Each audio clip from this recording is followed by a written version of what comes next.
ఈ రోజే డౌన్లోడ్ చేయండి. మీ ఫేవరెట్ షోస్ చూడండి. లక్ష్మి నా నుంచి దూరం అయినా ఏ అఘాయిత్యం చేసుకోనని నాకు మాటిచ్చింది. తను ఆ మాట మీద నిలబడుందని అనుకుంటున్నాను. లక్ష్మి ఎక్కడున్నావు?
ఆ రోజు కనక మహాలక్ష్మిని నీ కూతురుగా దత్తత తీసుకున్నావు కదా, మరి నీ కూతురికి ఇన్ని కష్టాల్ని ఎందుకు ఇస్తున్నావు?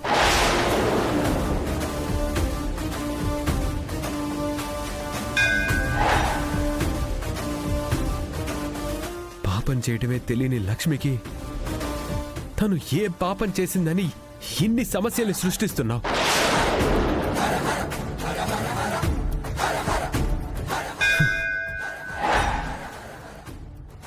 తనని ఎంతలా కష్టాల ఊబిలో దించేశారంటే తనకి మనుషులు సహాయం చేయలేకపోతున్నారు. చివరికి దేవతలైనా మీరు కూడా రక్షించలేకపోతున్నారు.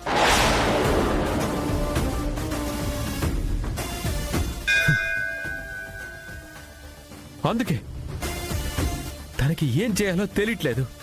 తనకెటు వెళ్లాలో అర్థం కావట్లేదు. ఎలా కష్టాన్ని ఎదుర్కోవాలో బోధపడట్లేదు.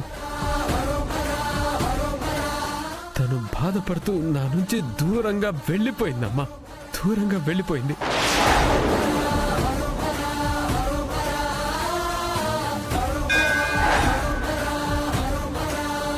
ఇప్పుడు నా కనక మహాలక్ష్మి ఎక్కడుంది?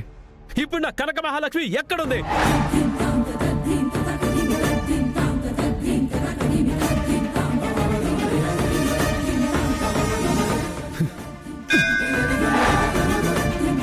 వాళ్ళ నాన్నగారికి మాటిచ్చి తనని నాతో పాటు తీసుకొచ్చి అష్ట కష్టాలు పెట్టానమ్మా.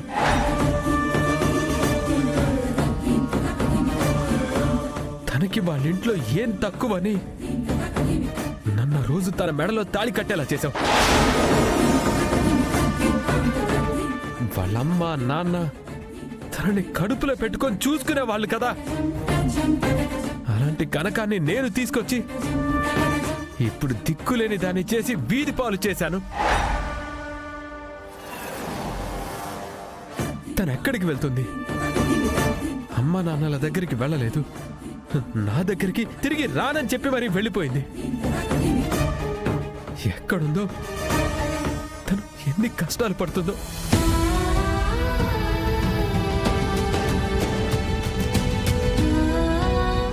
భర్తగా నన్ను ఎంతగా ఆరాధించిందో. కానీ నేను నా భార్య వెనక ఏ రోజు కూడా నిలబడలేదు. తనకిప్పుడు ఏం జరిగినా ఆ పాప నాదే తల్లి. కానీ ఆ పాపంలో నీకు భాగం ఉందమ్మా. నీకు భాగం ఉందమ్మా. నీకు భాగం ఉందమ్మా.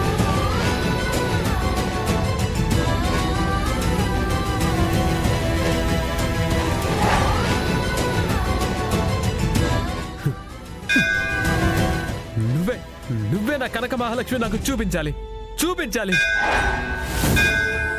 నువ్వు చూపించేదాకా నేను ఇలా గంట కొడుతూనే ఉంటాను. నా కోసం అందరూ ఈ పాటికి చాలా కంగారు పడుతూ ఉంటారు.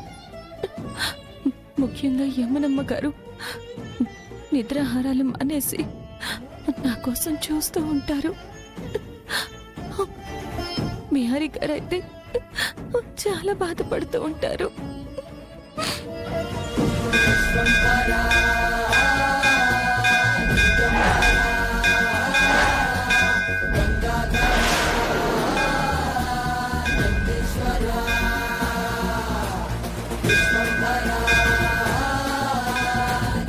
ఏ టైంలో శబ్దం వస్తుందేంటి?